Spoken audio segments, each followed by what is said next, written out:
we start, see I'm wandering off again, sorry if you're, we start having a coffee, just looking at assessment, just to clarify. Now there's no interactive exercise with this, so I'm sorry, it's just a boring old presentation, but it's very brief.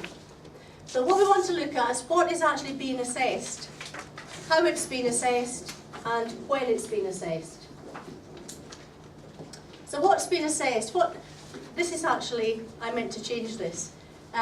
What it says here is what's been assessed is your everyday osteopathic practice. That is not what's been assessed. What's been assessed is the evidence that you produce to support your osteopathic practice.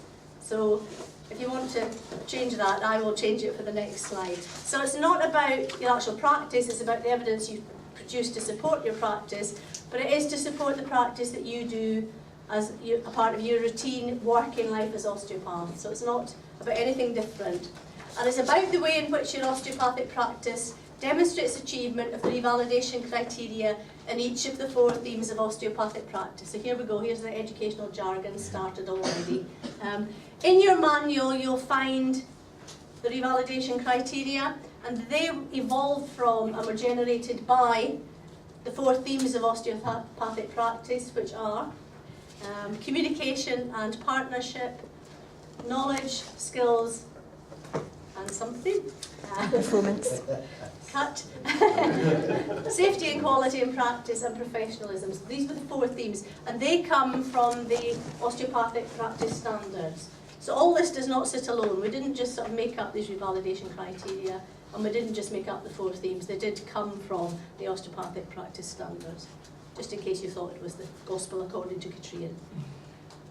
So how's it been assessed? It's been assessed through a systematic process that involves self-assessment, action planning if you want to action plan, and finally submission of a portfolio of evidence. Now there was lots of debate and discussion at all levels, I have to say, about the use of this word portfolio. I stuck with it. I took an executive decision that portfolio is the word we would use, because a portfolio just simply means it's a systematic collection of evidence put together. And in your case, it's put together to demonstrate achievement of the revalidation criteria. It's nothing complicated. It doesn't mean, leave large files bulging with everything you've possibly read, done, or seen over the course of your practice. It's what you select to choose to put in as your supporting evidence. So it can be minimal, it can be slightly larger. Anybody have any issues with using the term portfolio, just out of interest? All quite comfortable with it? Good. When's it's been assessed? It's been assessed on some ongoing basis, and again I meant to change this and didn't because I didn't have access. I've got an earmark, or a mark air, and it wasn't compatible with what I was doing last night. I was going to go in and change this. But it's ongoing, so every 3 months you will be expected to have undertaken some sort of activity that will help you produce supporting evidence. It doesn't mean submitted in that you're putting it into the GOsC at this point in time. It means submitted in that you're putting it into your portfolio. But you will be asked every 3 months to do an evaluation for KPMG. And you have, as Fiona pointed out earlier, you've got the sheets, the draft sheets within your part. So every 3 months you will be expected to have undertaken some sort of activity or work on producing your evidence. Okay, and it's up to you to decide what that is. That's completely up to you. And then summatively, the submission of the portfolio of evidence with the completed assessment at the end of the pilot. Now the end of the pilot is the 30th of September 2012. And I think there's fairly tight guidelines, timescales to work to, so it's very important that you do get it in on time, I think, for the process of the pilot.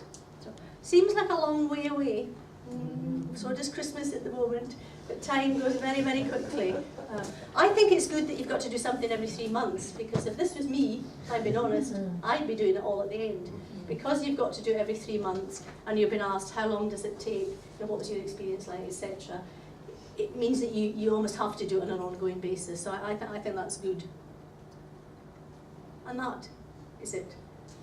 Anything else about assessment that you'd like to ask at this point, just over the sort of general? Do you think assessment's the right word? I'm the devil's advocate here. When I say to you assessment, what do you think of? exams, grading, marks, pass, fail. It's not about that. It's about assessing the evidence that you produce. It's not about assessing what you do and how you do it. So you're not going to get graded, and you're not going to get marked, and you're not going to fail. So don't think of it as an assessment in that sort of... Isn't that a problem though, that what you just said was that they're assessing the evidence, not what you're actually doing? For the purpose of the pilot. This is the pilot, remember, so the pilot is looking at the process of how you do it, as opposed to what you do. In a real revalidation, as opposed to a pilot one, I'm assuming they would be looking at what you do.